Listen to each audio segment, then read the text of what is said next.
next and tell them you want us there. They're friendly to us. We love those guys. They've actually, I should reach out proactively because they've wanted us there before, and for an unforeseen circumstance, we couldn't make it. Brandon, I'm ready if you are. Do we have a little intro video or? Sorry, I'm trying a different browser and my live stream here keeps stopping on me. Okay. All right. Well, take your time. Take your time. Rashaw and I are twinsies tonight. How so? He said dangerous at the same time I said dangerous. It's called a jinx. We're pretty much the same human being now. Rashaw is dead last in the chat bar champions leaderboard. At least he's on the leaderboard. Yeah, I mean, true. Yeah, wouldn't that be cool?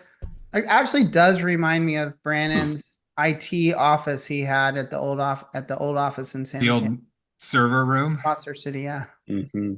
Brandon used to work in this. Like, there'd be all these people out there with desks, cubicles, whatever, and he was in the back corner of this massive office in a closet, and it had the servers and all his computers, and you had to like knock on the door to get in there, and he was just back there like eating cup of noodles and fucking watching YouTube videos or something. I just liked it when I would go in there and he'd be asleep on that couch thing that was sitting back there because he spent the night there. Kush, I'm pretty sure we're revealing the CBC Grand Prize tonight. I hope. We'll see. I keep wanting to press a button every time. Here we go. Now I can press it.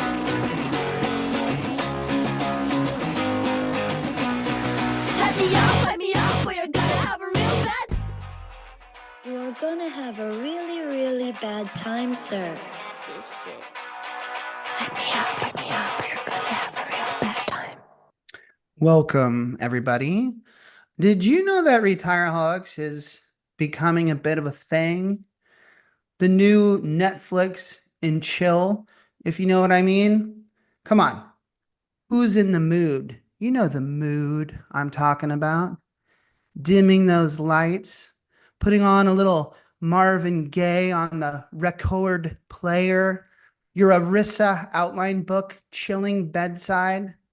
You and, shall we say, your partner just enjoying a little Thursday night Retireholics sexy time for a little 401k action, if you know what I mean. Bow chicka wow wow.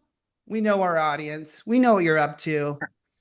Welcome to, Mark, what do they call the Diddy parties again?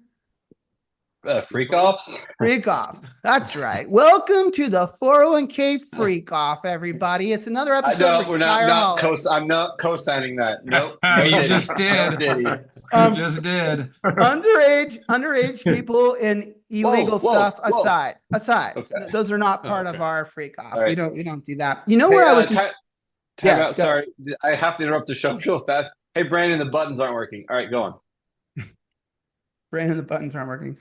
You know what inspired that intro was our guest's email. He sent an advance email to the boys and I talking about 50 Shades of Grey and the advisor community. And then he mentioned in that very same email that he was a matchmaker for advisors. So I was like, shit's getting freaky. Justin, do what you do, my dude. Who's on the show today? Let's do the intro. Well, ladies and gents, meet Fred.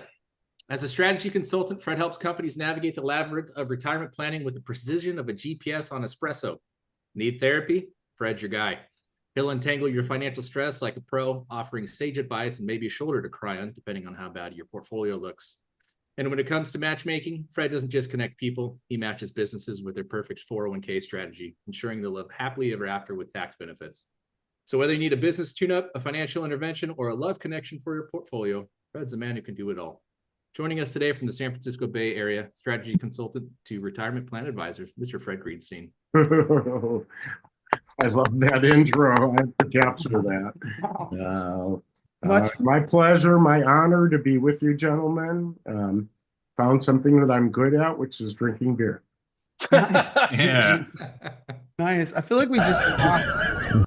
a bunch of our audience for a moment that all like crashed off and people are coming back on now. We might have had technical difficulty. Brandon, if you're alive and you're there in your little room, how about headlines? Let's do a little head to the lines. That sounded weird.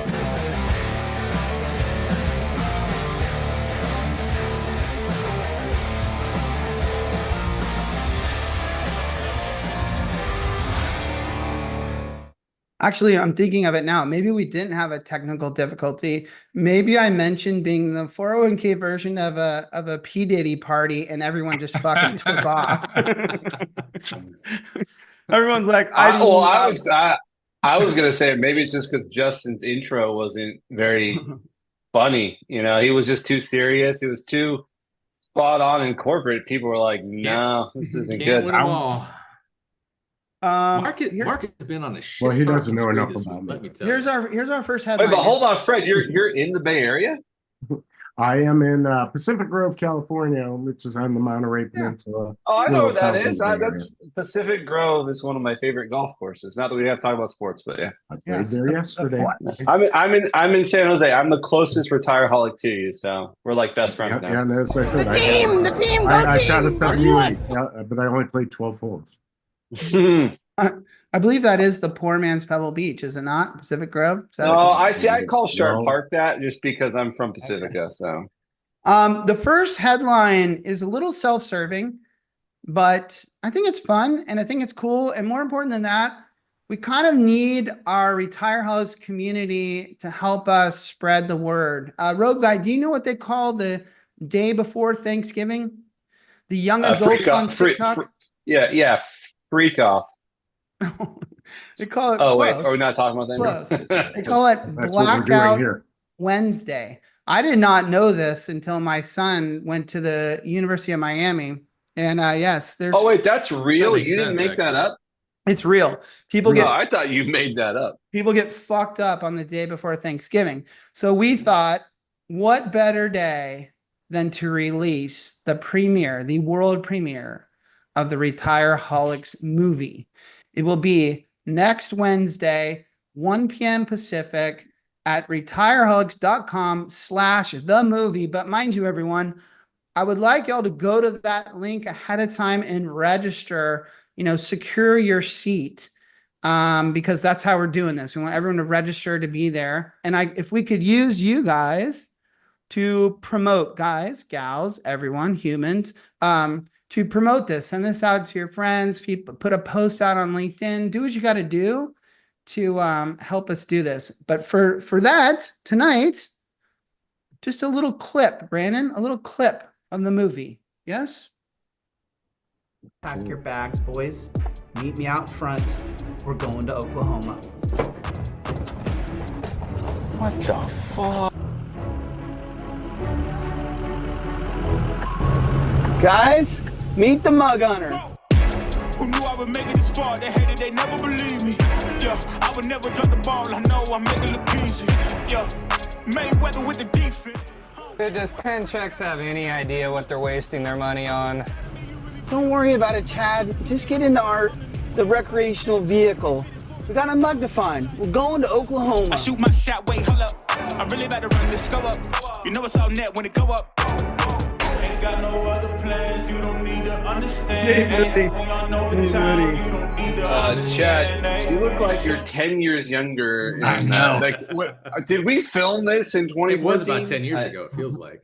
Nate Moody is leading the Chap Our Champion charge tonight, because tonight has a special prize. Whoever wins Chap Our Champion tonight, Nate just won. I will send you a premiere movie package next Wednesday. So we're talking popcorn, black licorice, M&Ms, Whoppers, what I don't know, all the good stuff. Red vines. Did you just say Whoppers? What the fuck? My Whoppers dad are delicious. My dad's have Whoppers. Worse, they're made out of cardboard. Let's move on a little bit. Movie next week. I want everyone here to know. Please be there if you can. After we do the live stream, it'll be available on all the different social channels and whatnot. But come join us. We'll have the chat bar open. It'll be, the day before Thanksgiving. Should be a lot of fun. Next headline. This is from Plan Advisor magazine. It's an article written by Natalie Lynn titled, I'll drink for this. DOL initiates data collection to reunite workers with lost retirement savings. This is what we were calling the retirement savings lost and found database, and helping people find old retirement plan accounts. If you read the article, I want to bring two things to your all's attention. No plan advisor, I do not want to join your newsletter or whatever.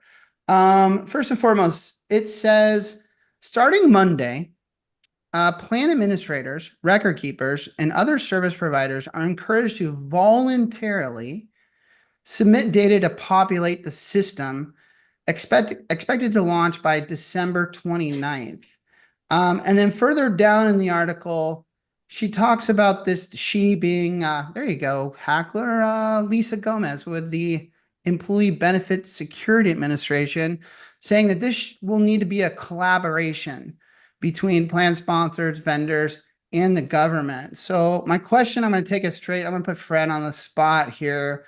When you read this collaboration, do you have any concerns that you're asking the industry to do something that they don't have to do, that they're actually going to do it? And is that a good way to approach this?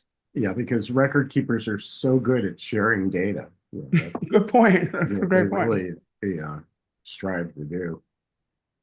Yeah. I mean, Chad, any fear of failure here if you're making it voluntary for everyone that has the data to share the data? I mean, I guess it depends on how and what they're expected to share. If they're going to create some sort of back-end link, and think of all these record keepers already share much of this information, not from an individual level, but from a total plan count, total asset count, incoming flows.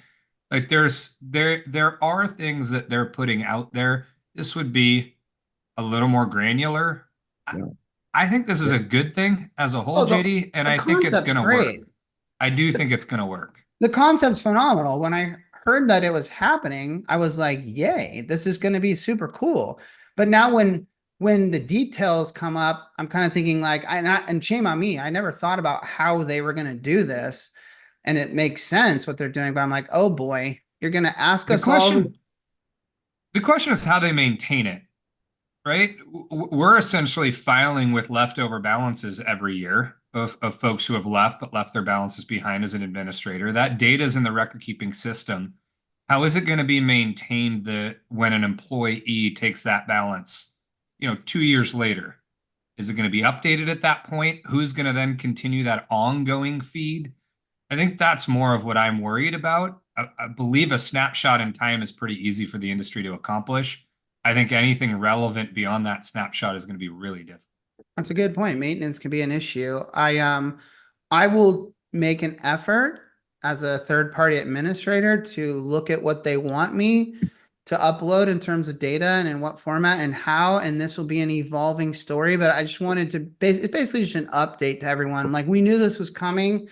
Here it is. It looks like it's came, or by the end of December. Do we think like our friends at Beagle look at this as like competition? I do wonder that, like, is this not good for them to some regard? Or are they like, or is it like the way we look sort of like at the state run plans as more opportunistic about like, nobody likes to deal with the government and what they want to do. It's going to open up more opportunities for us. Or, hey, it may be easier for them to find shit. I don't know. And Fred, Beagle was this independent company that's built technology to help participants find their lost accounts. Mark, I might argue that if the government tries this and it's not so good, maybe that's great for Beagle. Like, it brings more attention to this. And if Beagle's tech is actually working well, I don't know. But anyways, I just wanted to bring it to everyone's front of mind for everybody. Can I add one last thing that I'm actually, when I read this, I was very, very sad by? What do we know the government loves? Acronyms. Acronyms. Yes. They didn't come up with a cool acronym. I mean, lost and found. I mean, come on, dude. Like, they missed an opportunity. I'm so bummed. Yeah. Right now it would be the Bristlefoot. Yeah, it's not going to work. Bristlefoot. Okay, I'm adding one. This is a last minute addition to the agenda. I saw a post on LinkedIn from an advisor today. I'm clicking on it now. This advisor's name is Grant Ellis. I don't know this dude. But I like this post. He says, quote, 13 years into my career as a financial advisor, I tried to passively quit. I started a peanut butter company. Yep. And fully intended to let my business fade away, his advisory business. This is very relevant to Fred being here. Yeah. Here's why and what changed. I was burned out, disenfranchised, and fed up with the industry. I was building my business the way they said it had to be done, and it was killing me. These are the bullet points he was told to do. Prospecting is now your life. Driving revenue is the primary objective. Helping people doesn't pay the bills. Sure. More is better always. Everyone you know is a future client. Gather assets, ask questions later. That's fair. I mean, it's a little intense, but it's fair, not far from the truth. It sickened me, he says. I didn't realize there was another way. So I tried to get out. Thankfully, my clients stayed. And along the way, I learned that there are many ways to build an amazing advisory practice. So I reinvented myself. In reality, I just found myself and decided that life is too short to try and be anyone else. So he started focusing on, Brandon, thank you so much for the tech support. This is hard for him. I focused on helping people. I stopped prospecting in the truest sense of the word. Yeah, he just took his foot off that pedal. I started educating. I started writing. I quit focusing on revenue growth and instead focused on personal growth. I let go of the pressure I'd been putting on myself for years. A funny thing happened. My business tripled in a 3-year period, and I started having fun again. And when I read this, I think, yeah, you started putting passion into what you're doing. So, Fred, this is right up your alley. So I'm going to start. I saw a lot of positive facial What about the recognition. peanut butter? What do you think about old Grant Ellis here and his epiphany?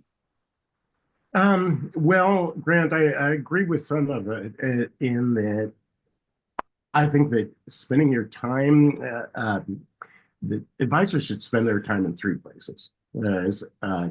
Talking to clients, talking to prospects, talking to centers of influence. And I appreciate the passion that he brings to it, but if he really wants to grow his business, he's got to get help in some of the other areas.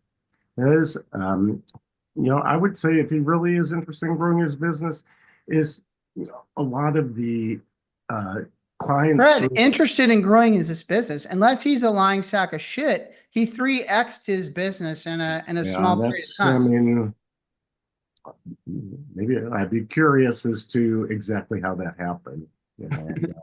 I'm saying for you that happened because he fell in love with what he was doing again. And before, he was a miserable sap doing what everyone else was telling him to do.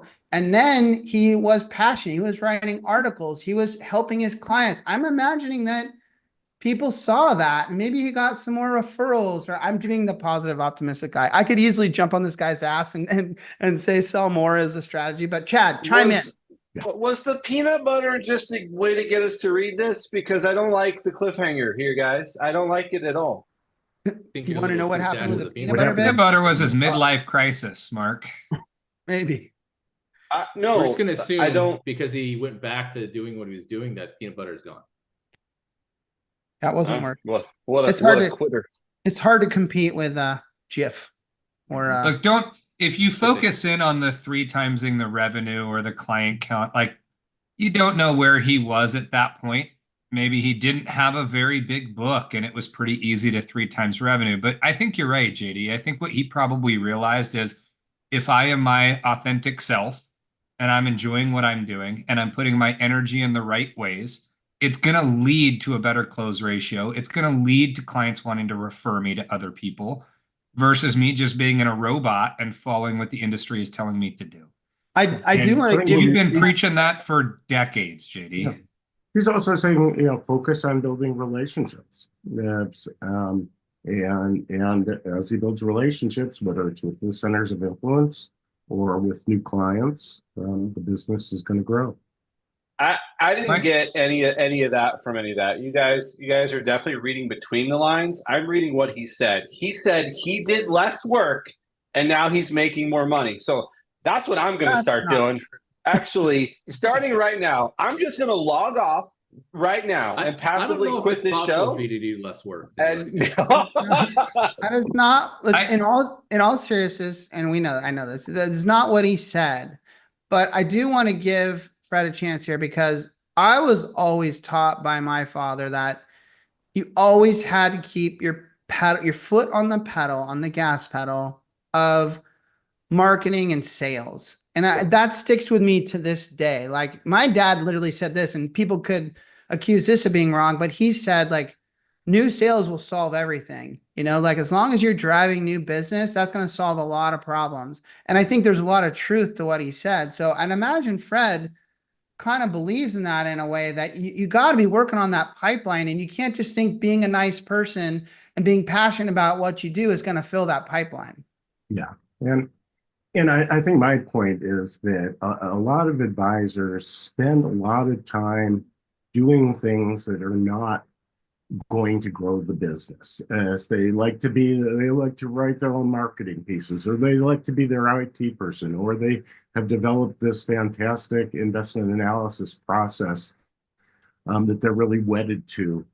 And they should be letting go of a lot of those responsibilities and focusing on talking on the three things that I talked about: talking to clients, talking to prospects, talking to centers of influence. Those are mostly growth related things, right? I mean, that's the intent of you saying that, right? The most important asset that the advisor has is their time. And it's like if you had your starting point guard spending 30% of their time in scripting plays on the sideline.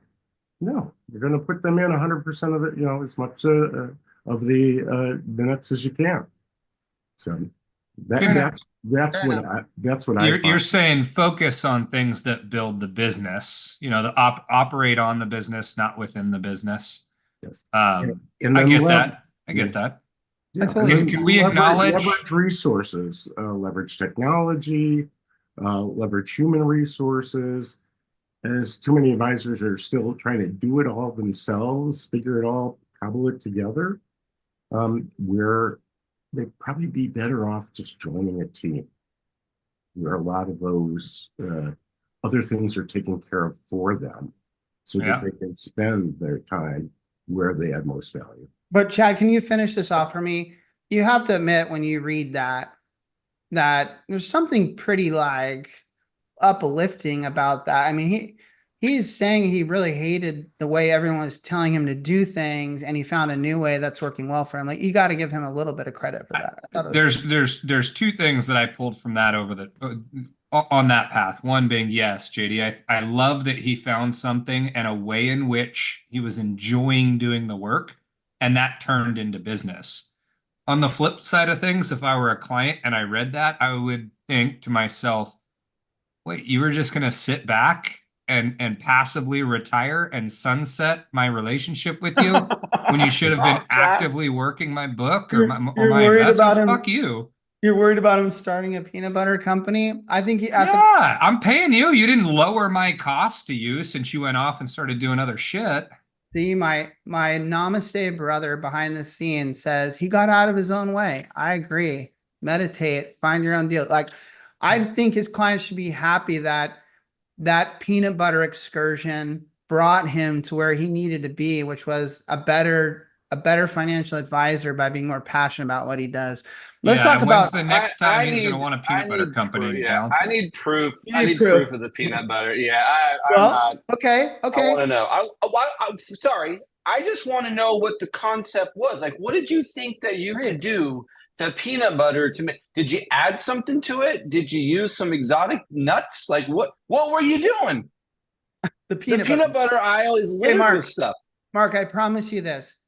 I wrote him on LinkedIn. I told him I was going to talk about his shit tonight. He said, great. If you ever want me on the show, let me know. I'd be happy to come talk 401k. So we will get him on here. and we'll get him to talk about peanut butter. Let's bring him on as a And only spotlight, talk about peanut butter. as a flashlight guest, and we'll only ask him about peanut butter the whole time. Hey, I'm just saying on his LinkedIn profile, Let's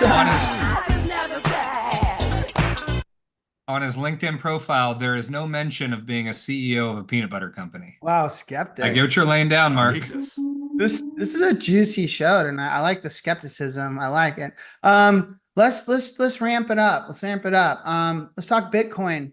There's an article on Bitcoin that I passed along to Brandon, but you can read any article you want on Bitcoin that's out there. What I want to talk about is, we've talked about Bitcoin on the show many times.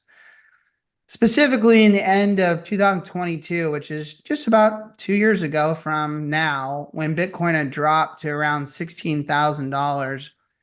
We had Nevin Adams on here chiming in a very anti-Bitcoin kind of stance. And we were obviously talking about Bitcoin and 401k and everything. And they're calling it volatile and not a real investment and this and that. And what I'm about to say does not prove the opposite to any of those negative comments, but let's be straight up here. Bitcoin has now gone from 16K to 6 times that number and is pushing up against the $99,000 mark today. Here's a really shitty comparison that if a compliance department got a hold of me, they'd wring my neck. As a comparison, the Dow Jones in December of 2022 was at 33K, and it's now almost 44K. Most people say that's a great little run. The equivalent would be the Dow Jones would be at almost 200K instead of 44 if it followed the same growth as Bitcoin. I have a couple questions for you guys. One is, let's just start. Before I give you, I've talked with Fidelity and Forrestal, and I've got some info to share with everyone about how their success has been with Bitcoin and 401k. But first, let me ask, I'm just going to go to you. You're our guest. I hate to bring politics into this, but I don't know if you know anything about this, but do you think the Trump presidency is fuel to the fire of Bitcoin? And just give you a little lead, like he has been at some Bitcoin conferences. He's gotten just massive applause from all the Bitcoin people. What do we call Bitcoin people? That he talked about firing Gensler as the SEC chairman or captain, or what do we call the guy in charge of the SEC? And they were like freaking out because he's been very anti-Bitcoin. Securities and Exchange Commission. So Fred, there is some news out there that indicate that Trump is kind of pro Bitcoin, but do you think, I said it, go ahead, answer the question. Is it good for Bitcoin, Trump? That's my sense. I mean, I think that's what, has sent it up just most recently, since he won the election. Well, you're right. Yeah. I mean, we're right in that it's gone up. It's been going up for long term. I don't know whether he. Well, Chad, what I mean is that if you look at BlackRock's ETF, the news from November 5th, Trump's win, saw that their assets rise by like $13 billion. So there was a whole bunch of investors out there that felt like Trump winning presidency was the great time to dump $13 billion into the BlackRock ETF. So that's a clear indication. Oh my Lord. Okay. I'll catch up. It's good, JD. I think we all know that Trump is pro making money, and he is going to be pro any way of helping people make money. And the general thought, even if you leave everything that is settled around the backbone of Bitcoin, and you look at the opportunity that exists within cryptocurrency, Trump is going to want to dabble in it. That's why he's pushed for a Federal Reserve stake in it. That's why the government has $16 billion in it, is because there is an opportunity there that is still in its infancy. We've talked when it was down at $5,000 a coin. It's at $100,000 now. It is still in its infancy. It also, I think this presidency comes at a time when Bitcoin is at a moment right now in its evolution where it wants and needs regulation. And so if you talk about the next 4 years, this is a very important time period. Whereas if there was someone in government that was opposing it, it could kind of cool its jets and shut it down a little bit, or at least pause its growth. Chad's such a supporter. It would drive it. What is the backbone behind these cryptocurrencies? It's decentralization. Right. That's if the government stepped in and said this is bad for you, then the people who are pushing decentralization would shove more, would drive more into cryptocurrency. All right, here's my thought, everyone. You're going to see two types of crypto supporters in this world. Chad is going to be in the group that is the old school OG Bitcoin people, where this is like, oh God, thanks. Where believes in this like decentralized, like the original concept where like if the world was going to shit and the banks were all going down and you had Bitcoin, you were going to be safe, almost like a gold standard type of thing. You're wrong there. And then there's going to be another group that's going to be the more financial services group that's going to promote these exchange traded funds and investing in Bitcoin in your 401k plans and in the stock market and all these things. And I think that one's going to not be decentralized. It's going to be supported by the federal government and work this way out. And I realize that stresses Chad out because it loses a lot of the like qualities. No, go ahead. One last comment, Chad, and we'll move on. No, I think that if you're considering blockchain and Bitcoin as the same thing, it's not. Blockchain and decentralization is different. Cryptocurrency is a component of blockchain. But those are two different things in my mind. Fair enough. I don't mind the government being involved in cryptocurrency. That doesn't to me ruin the benefits of what blockchain is supposed to be bringing to the world. I think cryptocurrency is a component of what blockchain should be bringing to the world, and I don't mind the government involved in the cryptocurrency side of things. I don't want them involved in the decentralization of what blockchain, the self-regulation of what blockchain is supposed to bring. Fair enough. I just want everyone out there to know that Fidelity came out, what's it been now? 18 months ago, 2 years ago, came out and said, we're going to have Bitcoin in our 401k programs. I think we're going to cap it at 5% was the cap. Someone correct me if I'm wrong. But it was. And I got word from them that they're fucking killing it. That was their actual quote from them. Like they are fucking killing it. People are going their way. I reached out to For Us All, and For Us All said, bro, we're fucking major killing it. That was their quote to me. So they're getting business for this one offer. That's insanity. Well, this is not even a question. It's a statement. When Bitcoin goes from 16,000 to 99,000 in 2 years, and if it continues its way up, guess what?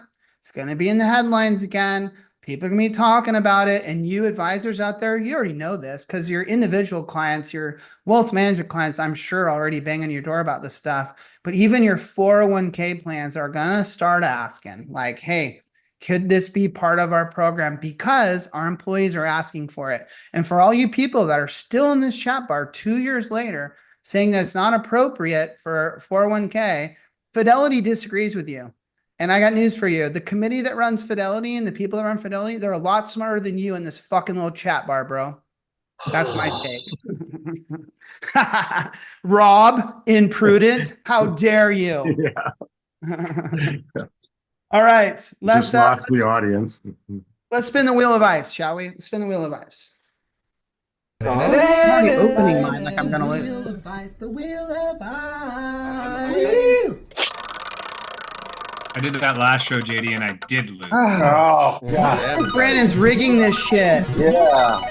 Said it for years, guys. Okay, I'm going to set you up, Fred. Okay. We're about to all drink a Smirnoff Ice, but I'm going to set don't you go up. yet, Justin. Oh, okay. All right. Well, You don't have shot to. You're here. good. I'm going to ask you a question, and you're going to talk while we swig, okay? Very good. Are small advisory firms a dying breed? We have seen so many advisors that were successful, independent, be bought out by national aggregators 3-4 years ago. We're seeing some of them start to change their positions down, move to different firms. I think they were doing this either as an opportunity to get a large check, or what they told us at the time was it was an opportunity to like improve their business model by hooking up with a larger brand and institution. So, Fred, is the world of small advisory firms done and dead and dusted? Is it a dying breed? I don't know that it's done and dusted, but it is a dying breed, I would say. Given the industry consolidation, fee compression, need for more holistic services, it's really hard for these small firms to compete with the aggregators who have multiple revenue channels. They're doing both wealth and retirement, and in a lot of cases, group benefits. I think of it, the analogy that I use often is it's like these advisors are running their little coffee shop on the corner, and on the other two corners are Starbucks and Dunkin' Donuts. They may be able That's an interesting analogy. I'd like to touch on that one. Keep going. Yeah. What I was going to say is, well, I don't know if you know this, but 78% of the coffee shops, I think this is in the US, are owned by 3 different companies. Well, sure. Yeah, that makes sense. Yeah. Yeah, but I mean, what? Well, let me intercept there though. My daughter is 21 years old, 22 years old, something like that. Run around there. And she loves coffee. Like, she's obsessed with coffee. She would never step foot in a Starbucks or a Pete's Coffee or whatever. She wants to go find some boutique local place where you walk in, there's a cool vibe, people like maybe know your name or at least give you a lot of attention to the drink that you want. The prices might be pricey, but there's little chairs to sit down. You know the vibe I'm talking about. And I feel like, and maybe I'm just in a microcosm of Southern California, those places are flourishing. Like there's lines out the doors on those places where I might imagine, I can't say Starbucks is dying because that's not true, but they can survive. They can do well. Yeah, and I think small advisory firms can survive. They can hold on to most of their clients. It's just going to be harder and harder to grow. So, that disappointed me, John. I think what we're seeing already and are going to continue to see is that the small advisory firms are going to have to be siloed regionally, and they're going to succeed by being close with their centers of influence and their clients. They're never going to become the large shop anymore. You're not going to see the small shop grow into a large shop without partnering up or joining a larger firm. I think that's the difference. You're not going to see guys and gals grow a small advisory practice to one that has 15 advisors anymore. This is no research. This is no survey.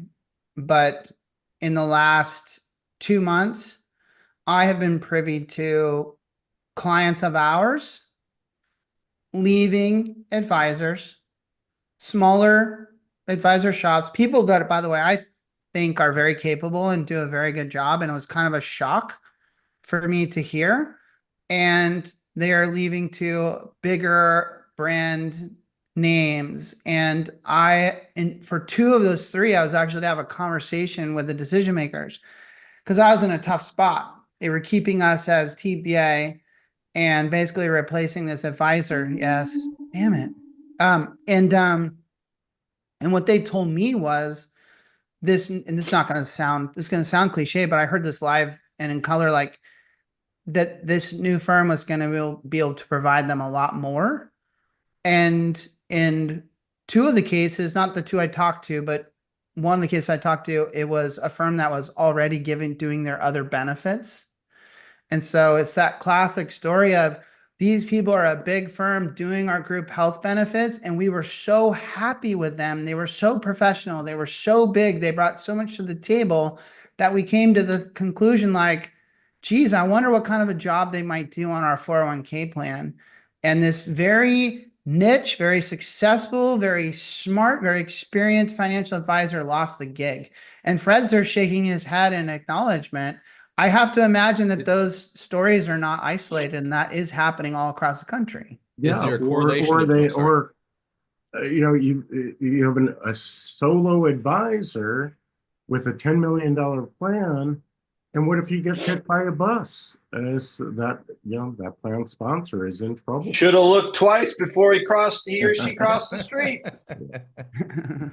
Is there, JD, on those ones, are they larger clients of ours that are leaving? I'm wondering if One there's a of- correlation between larger One of them clients is and- one of them is one of our larger clients, not the Okay. one you direct message me on. All right. One of them, I thought our Hey, thing. good catch on the actress in there, JD. Good job.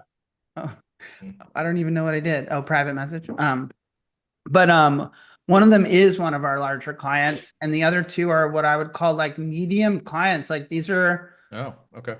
decent size. So Would- they're obviously we're not talking about mom and pop shops here. I'm sure that happens too, but Let me spin it a tiny different direction, and then we can move on. Do we think that these smaller advisor shops will succeed being super niche still? And let me preface that. I think the smaller shops are going to have to expand their offering. It can't just be I'm a private wealth guy or gal and I'm working by myself or with one or two people in my office. I think that you're going to need to have a say in your benefits and 401k. I think you're going to need to be more of a resource for clients versus just be a wealth manager moving forward. well, we've been talking about convergence forever. I feel like in the small market, and maybe this is still true, we felt like it wasn't that important because we're just running around getting the scraps, right?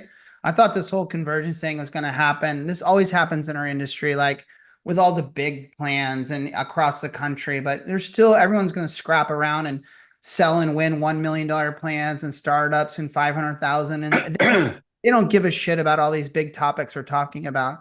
But I'm starting to come to terms with the fact that maybe not that 5-person, Mark loves this, I'll go flower shop on the corner, will care. But the 30-person company that's still what I would call a very, very small business is going to be very interested in getting more services from a bigger firm. And they're going to be interested in having less people to talk to, like getting it from one person. That just sounds, that's the world we live in. I'm gonna let me play the other side of that though, JD. You know that flower shop on the corner is going to engage because of relationship. Just plain and simple. It's going to be someone that they know through their kid's school, or through the church, or through playing golf, or through a prior relationship. That small market business is not being called on by one digital. Okay, It's but going that's, to come through relationship. this is a great point. This is a great point. And this is why I brought up the 5-person flower shop.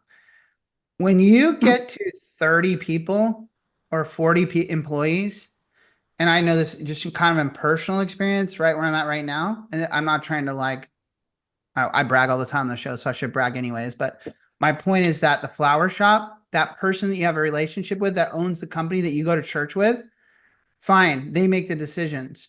When you get to 40 employees, the person that you go to church with, the owner, tends to delegate those decisions to their people that work for them. And when your HR person or your CFO comes in and says, I want to fire your buddy at church, you say, okay, because you empowered that person to run that position. You don't say, no, you can't fire Bob. He's my tennis I partner. hope you're right. Well, But that's I how it don't works. think you are. I think many of those folks are going to sit back and say, I'm going to do my job and not stir the pot. And so what is in here and what is functioning, I'm going to keep that way. Yeah, I I definitely think the What small, about making Fred, their you would lives easier, agree. though? Yeah, one thing that I think is will be driving more convergence is the Consolidated Appropriations Act of 2021, where Yes. health insurance Have to be plan fiduciaries now, sponsors right? are suddenly plan fiduciaries. And this is a situation which there's all sorts of fees going all sorts of different ways and not a lot of transparency. You've got retirement plan advisors who have been dealing with 408b2 for the past 10 years. They know how to bring fiduciary processes, And I see a lot more retirement plan advisors going to be moving over into the health insurance space. Okay, so it maybe not an individual, but a firm, because they have that capability. And a lot of those insurance brokers that they play golf with, they don't. I have to agree, Chad, that of course the smaller micro market is more insulated and more safe from this convergence threat than the mid market and the big market. I mean, you just can't argue that point. So of course you're right. I'm just saying that even the plans I'm talking about are now more small market plans, and I'm just seeing it happen. And so I'm just like, okay, shit. Like, I think things that are up market do come down market many times. That's been what history has taught us. I think there's one lesson to learn here. I think there's a Chad Nuggets here, and I know we don't have that graphic anymore, but what you're saying, that was a challenge to Brandon. What you're saying here is, That was quick. that was lightning quick. Yeah. If you want, these guys who lost their jobs on our clients, I thought did a pretty good job. Like, they did what you're supposed to do. They were not asleep at the wheel. They were running fiduciary review meetings. They were responding to questions and concerns. It was not like they were doing a poor job. The client thought someone else could do an even grander, better job. And so, to Chad's point, if you're an advisor in the small, micro, mid-market, I think you need to rethink what service looks like and find better ways to embed yourself so deep into your clients that Chad's church example or golf partner example is actually true for you and your clients. Like, they see you as someone that is integral to what's going on. And if that means more time, hours, effort, that's okay. Don't stress about that. I say build that into your model and like raise your fees accordingly to do that. Like, I think your clients can accept higher fees if you're going to provide a more consistent, visible, attentive type of service. Do not get caught. This is my advice to you.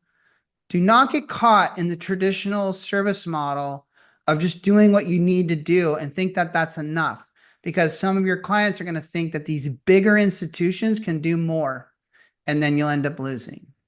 I think that's something to be very concerned with, and you have a choice. You can Not going to fight that one. You're right. You can go after it and make your business work. Real quick, Fred, before we go on to another little segment here, I got to know, let's talk sexy time. Let's talk, a little Netflix and chill. This retirement plan advisor industry, use the acronym, and 50 Shades of Gray. What are we talking about here? These guys, are we talking about hookups? Like, advisors hooking up with wholesalers? Or I never read the book. He is a matchmaker. Yeah. No, it's just that, what I see is that most owners of the advisory firms that I tend to work with, they're generally revenue 500,000 to 3 million. And the majority pretty common. I would say that's freaking 90% of advisors, is it not? 500,000 to 3 mil. Yeah, I don't know about 90%. He's talking revenue though. I mean, 500,000 at a firm level revenue. And what I was going to say is that most of them are in their 50s or their 60s, or in some cases in their 70s. We've got a lot of baby boomers who are going to be retiring, and not very many have someone on their team who can buy them out. So I think that, what does it mean? I think it means continued consolidation. I think you've got a lot of younger people who are not so interested in the eat what you kill model that we sort of grew up with, or people in my generation grew up with. And they want a salary, and they want benefits. That's security. And more security than in the past. So, Yeah, that's what I'm observing is that there's going to be a lot of transfer of firm equity over these next 5 to 10 years.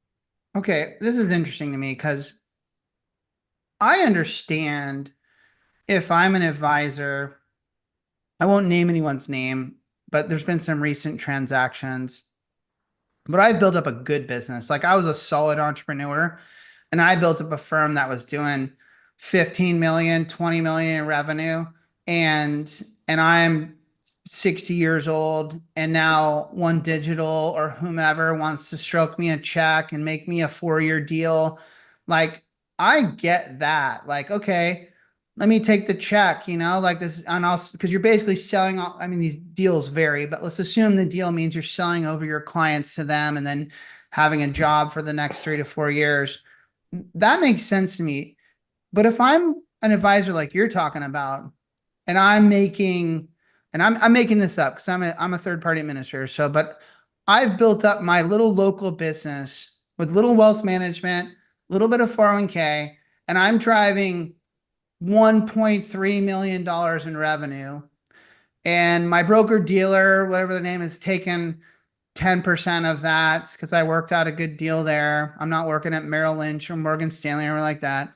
And I got some support staff helping me, to do this stuff. Maybe there's 2 or 3 people that work in my little office I have downtown where I hang the shingle and I pay my rent. And so I'm thinking maybe I'm drawing, 350K from that business. Mhm. And, I'm driving my little beat up Mercedes and I got depending on where I live in any town, USA, I'm a California guy, so I apologize, but I'm doing all right. Like I'm living the American dream.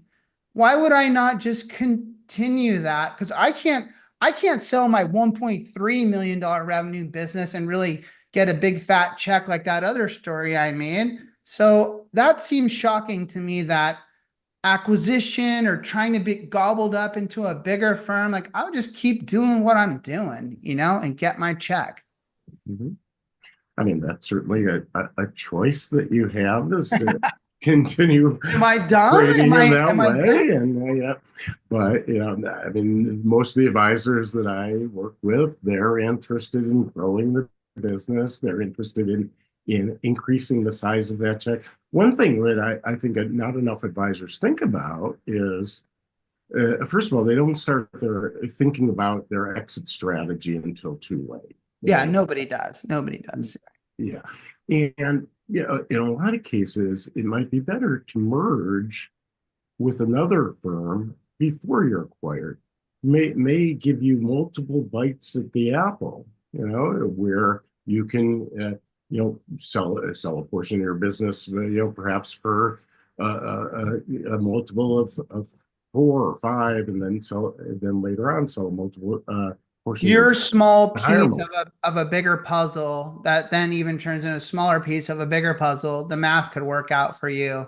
And all along, you're getting support, additional services, maybe a bigger logo on your business card that's more reputable or something. Like, okay, I can chew on that and swallow a bit of it. Take some JD, chips off the table, take some risk off the table.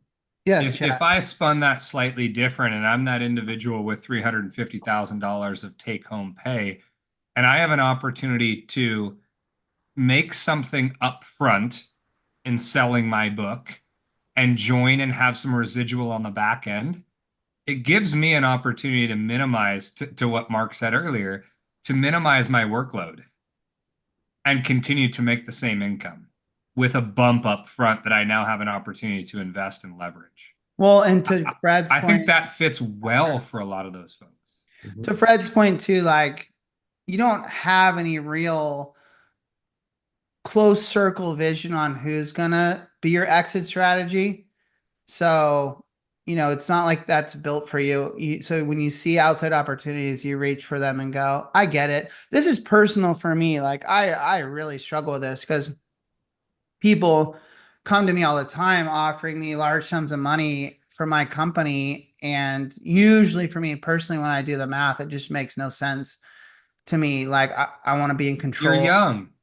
Right. You're nailed it. young and you have producers for you though. So let's not forget that. If you were back in the day, if you were your dad, if you were your dad back in the day and there wasn't JD to take over the business and you were the sole producer, that would look a whole lot more attractive when they came with those offers to you.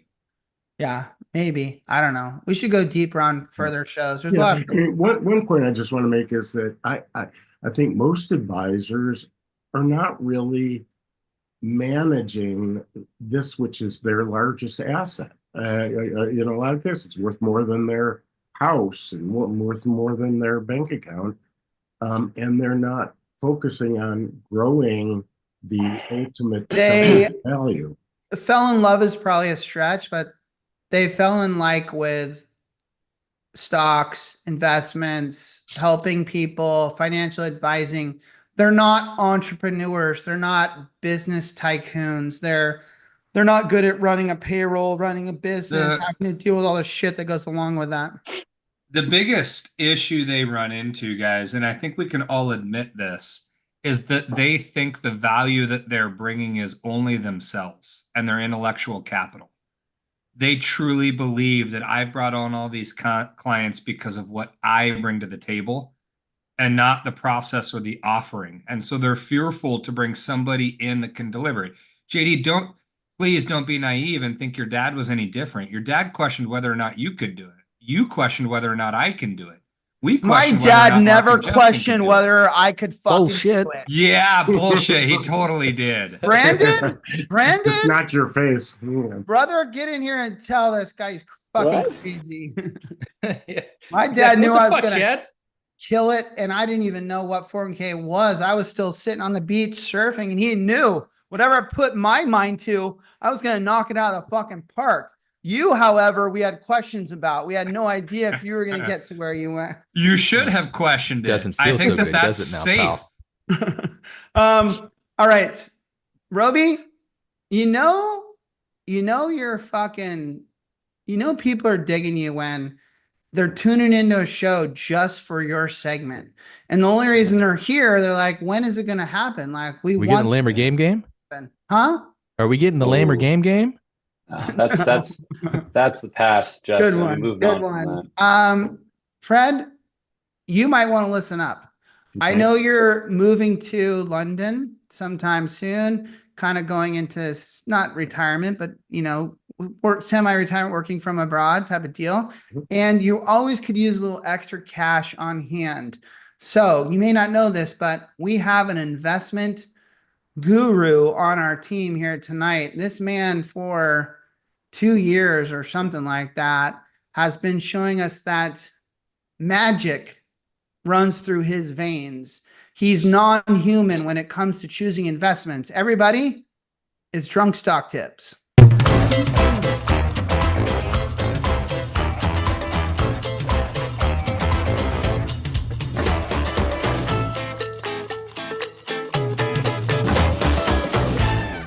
Real quick, JD, before you get started, hold on.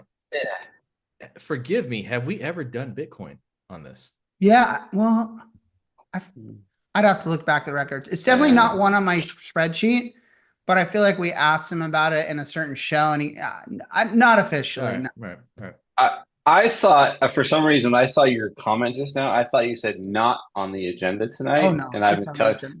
Oh, I didn't know that. I thought okay, all It's right. on the I agenda. honestly thought it wasn't part of the show. Okay, all right. It is definitely on the agenda. All right, everybody. We're not going to go into his old stuff. I just mentioned it. This guy knows what he's doing. This guy basically eats Jim Cramers and shits them out for breakfast. Like he knows the stock market. I am buying the market right here, right now. Brandon is on his freaking graphic point right now, is what I'm saying. Yep. Firing. He's at what like they say, Jay. You said that wrong. He's in his bag. He's in his bag. Okay, he's in his bag. That's fire. That's crunk. I don't know. Okay, this company was founded in 1837 in Plan Design Consultants. that would be a great one. We'll do that on our final episode. on Grand Detour, Illinois. It's got 83,000 employees. By the way, here's a fun thing. Anyone in the chat bar, you guess. Who can guess first who this company is? No, Justin, it's not Walmart. No, it's not Levi's. Over 61 billion in revenue, of which I'm guessing like 5% comes from the sale of hats that are worn by old men in the Midwest and young TikTokers. Yep. And young TikTokers. I got no idea. No. What kind of hat is a stylish hat to wear of an old company? A fedora? The stock price has bounced up and down between the highs of the mid 400s, like 450s, and the low mid 300s, like 350s. It's gone up and down over the last 2 years. Year to date, it's up 9.4%. Who cares? The ticker is simply, and I'll drink for this, DE. And the company is called Deere and Company, but you probably better know them as John Deere. And I damn know that Chad knows. I damn know that Chad knows who John Deere is. He's got some of those fucking tractors sitting right out in front of his house. Yeah. What do you say, Robbie? Wow. What am I doing, Rob? Am I buying or not? Oh, that's why your phone's. I didn't know what you were doing with that. Okay. Well, let me just tell you a little story. About my experiences with John Deere. As most of you know, the man or the equipment? Don't know. I don't know if it's a man. I don't know if it's an animal, half man, half animal. It's a manimal. I don't know. I have no idea who John Deere is. Never seen a picture. He had 9 children. He had 9 children. I'll tell you that. Hey, like they say, wrap it up, buddy. So my experiences with the green machines that you see roaming around this country, as most of you know, I take a trip out to Missouri once a year with my family. We go live with Chad. He puts us to work on the farm. You know, I got to wake up every day. I got to clock in. I have to gas up the John Deere in the John Deere room. I grab an ice cold Michelob Ultra at 6 o'clock in the morning. I hop on the John Deere and I work for Chad. I cut his grass. I bale the hay. I do all the hard labor as Chad sits on his deck with a margarita salted rim with his little umbrella as he screams at me and tells me to work harder. Tells me how much Bitcoin prices are at these days. And then when I'm done, he pretends like he did all the work, you know, and then he tells me that I did a bad job. And then he makes Justin cross-cut his lawn and do all of that. And all I can say, and the point of my story, and everyone's saying, they're going, what are you talking about, road guy? What does this all mean? When my butt gets into that seat of that John Deere, I feel like I'm one with the earth. I feel like I'm truly living the American dream, as they say. And there's no better feeling than that on the earth. So I say it today, and I say it with confidence, that John Deere will always be a part of this heartland of this country.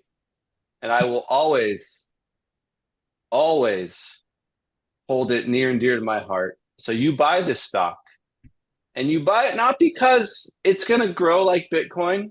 No, that's not the point. There's going to be competitors.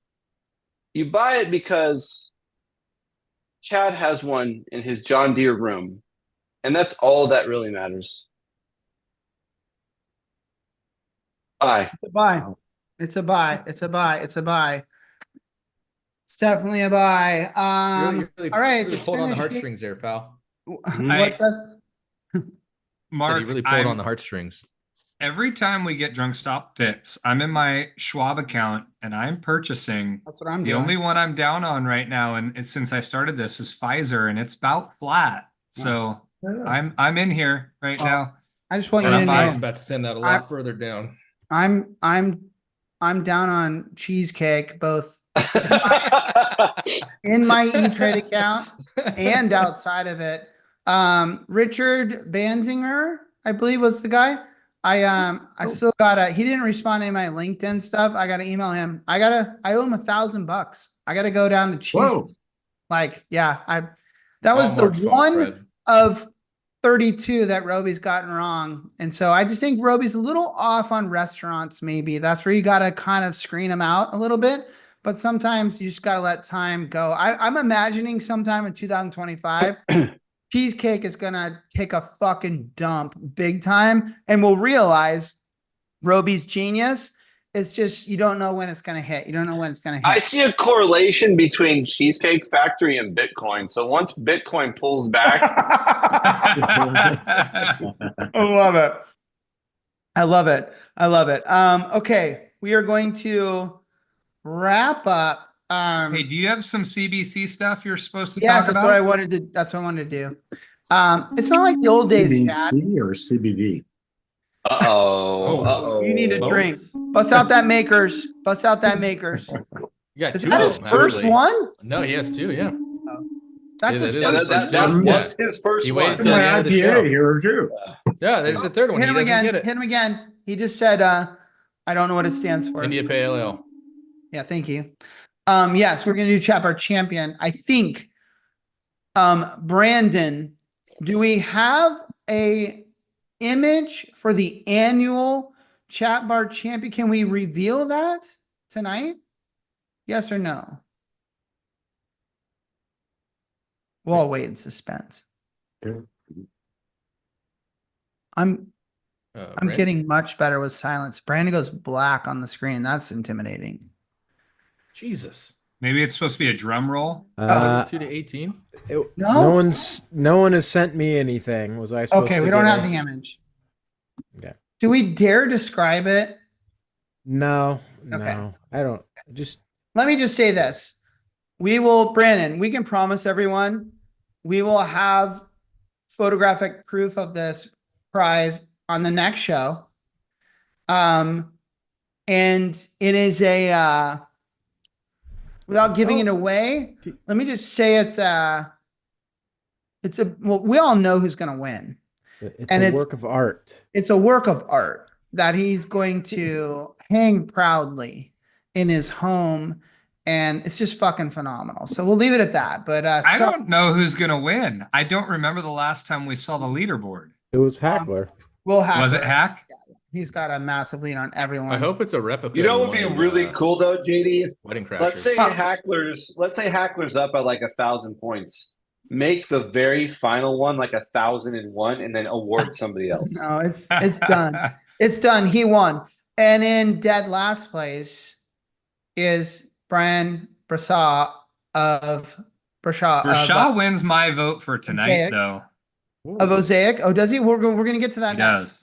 Of Osaic. Okay. And for him, I don't know how this is going to work on DoorDash, but I'm going to deliver a pile of dog shit in a paper bag to his fucking doorstep. That's what he's going to get. A pile of dog shit on his doorstep. Okay. The winner of Chat Bar Champion tonight gets a full movie package for next Wednesday's world premiere of Retireholics, the movie, which is a phenomenal story of a 401k icon in Fred Reich leaving his valuable coffee mug with his name on it in the hands of someone else. And this said person loses. Hey, what are you doing? Can't give I was away wondering the the same thing. Storyline? Mhm. Oh, it's an adventure. It's an it's a 401k adventure, everyone. Tune in next Wednesday. See what it's all about. What are you doing? Thanks, Brandon. So next Wednesday, 1 p.m. Pacific Standard, we streaming live. Register for your seat. Register for your seat at retireholics.com/the-movie. Please do that for me. And you guys help us promote it out there, get other people to register. And the winner of tonight's Chat Bar Champion gets a full movie package sent to them just prior to the movie. So, Chad, your vote is for Brian. My vote is for Brian. Silent J, your vote is for whom? Nate Moody. He was solid all night, but he brought Mark's sister Oh, into it, and I hope he fuck brings her as a you. date to the Nate movie Moody's premiere. good. Fred, you vote for anyone in the chat bar that you think did a great job tonight. I'll give it up for Hackler. Hackler. Okay. We got Shaw, Hackler, and Moody. Rope guy. Well, Nate Moody's not here, so Okay. that just shows you he doesn't stick around, dude. Oh, Plain and simple. wow, that mother. So I you know what? I enjoyed a few of you tonight, but I'm gonna give my vote to Webby. Whoa. Okay. So this is basically my choice now. Webby, Hackler, Bershaw. Missing. Oh, and Moody is not here. I'm gonna go with Nate. No, kidding. We're not gonna go with Nate Moody. Fuck him. Thank you. Hackler's a little bitch, so fuck him. Who do I got? Bershaw and Webby. Well, Bershaw, he's already getting something from me very soon. So we'll take him off the list. And we'll go with Webby. Webby, getting the movie package, Webby. We love you. We love you. Okay. Am I missing anything? Oh, one more thing. I know this is tiring. I apologize. But if everyone is still here, quick video before we head out. I just want to talk about bidets and the fact that Are you serious right now? I am so fascinated with bidets, and I'm just been loving them. I got a new one installed upstairs, but I would like to show you guys a video. Not of me on the bidet. I want to show you a video of the new bidet that I bought that I'm putting in my downstairs powder room. This is the Lamborghini of all toilets. And I basically spent Mark's annual salary on this thing. It's fucking phenomenal. That's not a lot, buddy. That is Brandon, not a lot. show the video. This is it. I'm so proud.